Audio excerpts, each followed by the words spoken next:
దుర్గా భక్తి న్యూస్కు స్వాగతం. గాంధీ, నెహ్రూ, ఇందిరా, రాజీవ్, వైఎస్ఆర్, ఎన్టీఆర్ వంటి విగ్రహాలను సర్కిల్లో ఏర్పాటు చేయడం ఇంతవరకు చూశాము. ఇప్పుడు వాటికి భిన్నంగా అయోధ్యలో రామాయణంకి సంబంధించిన ఘట్టాలు ఏర్పాటు చేస్తున్నారు. ఉత్తరప్రదేశ్ రాష్ట్రంలోని అయోధ్యలో భవ్య దివ్యమైన ఆ రామ మందిరం నిర్మాణం జరిగిన తర్వాత అక్కడ ఆ మందిరంలో రామ్లల్లా బాలరాముని విగ్రహం ప్రాణప్రతిష్ఠ గత నెల జనవరి 22వ తేదీన వైభవోపేతంగా జరిగింది. దీని ద్వారా ఆ ప్రపంచవ్యాప్తంగా ఉన్న పర్యాటకుల సంఖ్య పెరిగింది. దేశవ్యాప్తంగా కాకుండా పర్యాటకవ్యాప్తంగా ఆ అయోధ్య నగరానికి పర్యాటకుల సంఖ్య పెరుగుతూ వస్తుంది రోజు రోజుకి. అందుకనే ఆ నగరాన్ని మరింత అభివృద్ధి చేస్తున్నారు. మొన్నటి వరకు సాదాసీదనంగా ఉన్న పట్టణం ఇప్పుడు కాస్త విశ్వనగరంగా వ్యాప్తి చెందుతుంది. ఆ శరవేగంగా అభివృద్ధి పనులు జరుగుతున్నాయి. ఆ అభివృద్ధిలో భాగంగా కూడలను కూడా అభివృద్ధి చేస్తున్నారు. ఆ కూడలలో అయితే విశేషం ఏమంటే ఆ కూడలలో వీణ పెడుతున్నారు. అంటే ఆ వీణ పెట్టి ఆ వీణకు వచ్చేసి లతా మంగేష్కర్ అని నామకరణం చేశారు. ఇప్పుడు జటాయువు సర్కిల్ పెడుతున్నారు. జటాయువు అలాగే చూడామణి సర్కిల్ పెడుతున్నారు. జటాయువు చూడామణి వచ్చేసి అవి రెండు చూస్తే భక్తులకు రామాయణం కాలంలో వచ్చిన ఘట్టాలు గుర్తుకొస్తాయి. దీనిపైన భక్తులు పెద్ద ఎత్తున సంతోషాన్ని వ్యక్తం చేస్తున్నారు. జటాయువు రాముడు 14 ఏళ్ళు తండ్రిని సత్యంలో నిలబెట్టడానికి 14 ఏళ్ళు వనవాసం చేశాడు. వనవాసం సమయంలో పంచవటిలో నివాసం ఉన్న సమయంలో ఆ రావణాసుడు మారువేషంలో వచ్చి రామలక్ష్మణుడు లేని సమయంలో సీతను అపహరించి వెళ్ళే క్రమంలో ఆ జటాయువు అడ్డగించింది. ఆ జటాయువు అడ్డగించి పోరాడి రావణాసురుడి చేతిలో అసువులు బాపింది.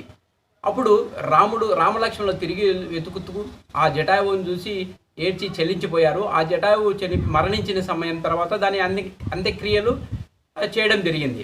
ఇది ఈ ఘట్టాన్ని గుర్తు చేస్తుంది. అందుకే జటాయువు యొక్క సర్కిల్లో జటాయువు పెట్టి ఆ జటాయువు సర్కిల్గా తీర్చిదిద్దుతున్నారు. మరో ఘట్టం ఏమంటే అంగదుని నాయకత్వంలో అంటే సీత అన్వేషణ సమయంలో దిక్కులుగా వానరులను లక్షల కొద్ది కోట్ల కొద్ది వానరులను సీత అన్వేషణలో పంపించడం జరిగింది.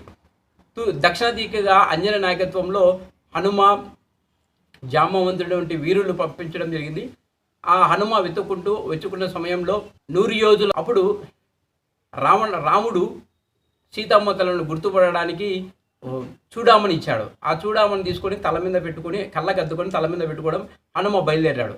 మార్గమధ్యంలో 100 యోధుల సముద్రాన్ని దాటి అవతల ఉన్న సీతమ్మ తల్లి జాడ కోసం లంకలో ప్రవేశించాడు. కొన్ని కోట్ల రాక్షసుల మధ్య హనుమ ఒకడు నిర్భయంగా సీతా అన్వేషణ జరిగాడు.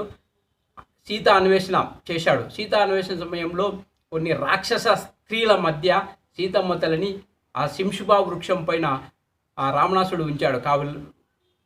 ఆ శింషుబా వృక్షం దగ్గర అప్పుడు చుట్టూరు రాక్షస స్త్రీలు ఆమెను సీతమ్మను భయపడిస్తున్న సమయంలో అటువంటి సమయంలో సీతాన్వేషణ జరుపుకుంటూ ఆ హనుమ సీతమ్మతలను కలిసి నేను రాముని దూతనమ్మ, ఇదో ఆనవాళ్ళుగా ఈ యొక్క చూడామణి శ్రీరామచంద్రమూర్తి ఇచ్చాడు, నీకోసం వస్తాడు, రావణాసురుని సంహరించి లంకలను జయించి నిన్ను ఆ రావణాసురుడి నుంచి బారి నుంచి నిన్ను విడిపించుకోగలుగుతాడని చెప్పేసి ఆ సీతమ్మ తల్లికి చూడామని చూస్తే ఆ చూడామని చూసిన తర్వాత సీతమ్మ తల్లి ఊరట చెందింది.